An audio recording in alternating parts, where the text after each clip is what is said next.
شروع اللہ کے نام سے جو بڑا مہربان نہایت رحم والا ہے۔ ان فرشتوں کی قسم جو ڈوب کر کھینچ لیتے ہیں اور ان کی جو آسانی سے کھول دیتے ہیں اور ان کی جو تیرتے پھرتے ہیں پھر لپک کر آگے بڑھتے ہیں، پھر دنیا کے کاموں کا انتظام کرتے ہیں کہ وہ دن آ کر رہے گا جس دن زمین کو بھونچال آئے گا، پھر اس کے پیچھے اور بھونچال آئے گا۔ اس دن لوگوں کے دل خائف ہو رہے ہوں گے اور آنکھیں جھکی ہوئی۔ کافر کہتے ہیں کیا ہم الٹے پاؤں پھر لوٹیں گے؟ بھلا جب ہم کھوکھلی ہڈیاں ہو جائیں گے تو پھر زندہ کیے جائیں گے؟ کہتے ہیں کہ یہ لوٹنا تو موجب زیاں ہے، وہ تو صرف ایک ڈانٹ ہوگی۔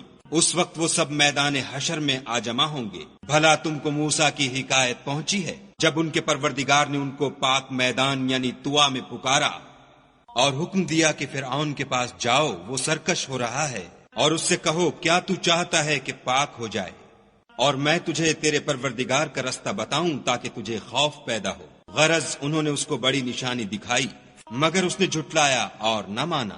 پھر لوٹ گیا اور تدبیریں کرنے لگا اور لوگوں کو اکٹھا کیا اور پکارا، کہنے لگا کہ تمہارا سب سے بڑا مالک میں ہوں۔ تو خدا نے اس کو دنیا اور آخرت دونوں کے عذاب میں پکڑ لیا۔ جو شخص خدا سے ڈر رکھتا ہے اس کے لیے اس قصے میں عبرت ہے۔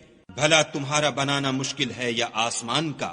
اسی نے اس کو بنایا، اس کی چھت کو اونچا کیا پھر اسے برابر کر دیا، اور اسی نے رات تاریک بنائی اور دن کو دھوپ نکالی، اور اس کے بعد زمین کو پھیلا دیا۔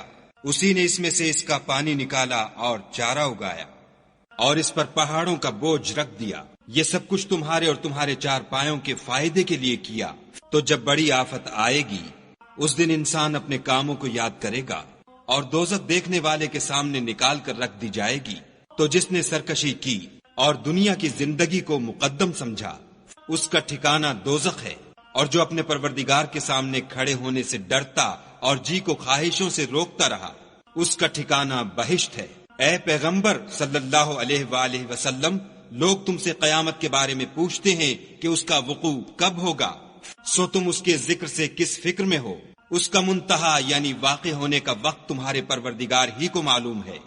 جو شخص اس سے ڈر رکھتا ہے تم تو اسی کو ڈر سنانے والے ہو۔ جب وہ اس کو دیکھیں گے تو ایسا خیال کریں گے کہ گویا دنیا میں صرف ایک شام یا صبح رہے تھے۔